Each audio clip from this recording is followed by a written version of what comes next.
Let's talk about the heart price versus the book price of your business. The one conversation most people dread having. Why? Because it's very, very emotional. Let's have a look at kind of the state of businesses today. So in the United States today, 70% of business owners say that succession or exit planning is important, but 15% of you do it. It's a really staggering statistic. Did you know that 2.5 million businesses are up for sale at any time in the United States? 2.5 million businesses. And do you know from statistics that 1 in 11 actually sell? So why is that important? Because for most people, your business is one of your biggest assets, if not the biggest asset. That is the business that will continue to give you the life that you require when you finish in that business.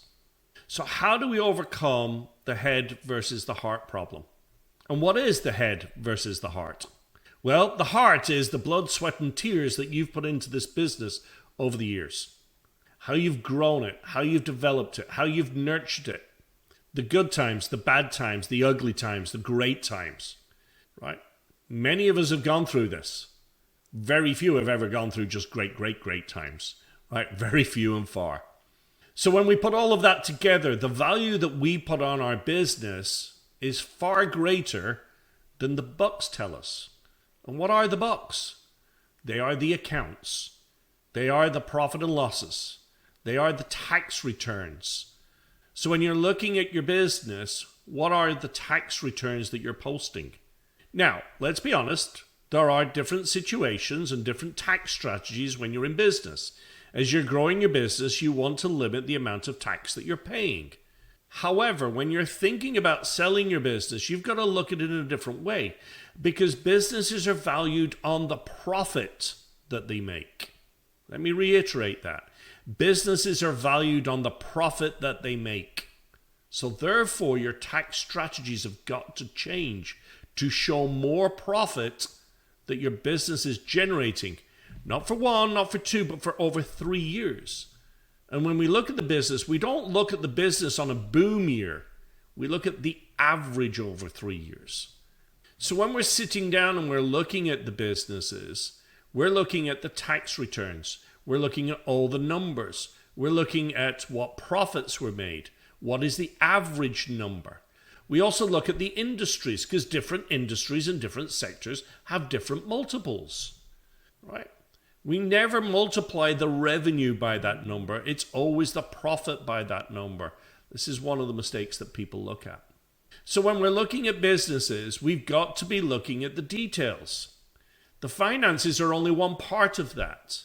When we look at businesses and we're transferring businesses to other owners, the number one thing that takes the most amount of time is extracting the knowledge from your brain into a system.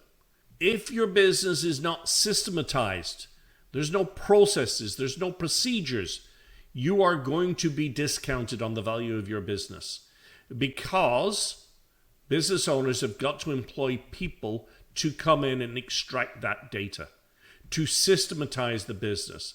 Remember, nobody wants to buy a job. People investing in businesses do not want to buy a job. They want to buy a business that they can grow and develop and expand on to make it more valuable. They don't want to buy a job. So when you're looking at your business, not only do you need to look at the financials, but you've also got to look at the operations. You've also got to look at your people. Who are the people in your organization? Are they going to stay? Have they been part of the development of the business? Do they have the knowledge that's required for somebody to take over this business? Do you have a general manager in place? Then we've got to look at your customers. Who are your customers? What percentage of your customers make up 80% of your revenue? Is it the 80-20 rule? 20% of customers make up 80% of your revenue? Is any one customer above 20% of revenue? That's a risk. How do you bring customers in? Do you have a marketing and a sales process? If you don't have all of those, what is the new owner going to do? They've got to invent it. They've got to bring people in to do that. Hopefully they may have another business they're going to bolt on that has that. That's one of the opportunities. So when we're evaluating businesses and we're looking at the value of the business, your heart price may say one thing, but the books and the operations may say a different thing. So if you want to get ready for sale or get ready for the business to be ready for sale and you don't know how to get there, give us a call. Let's have a conversation. Let's figure out where you want to be and how quickly you want to get there and what are the steps that you need to take so that you can exit your business with the book price equaling your heart price.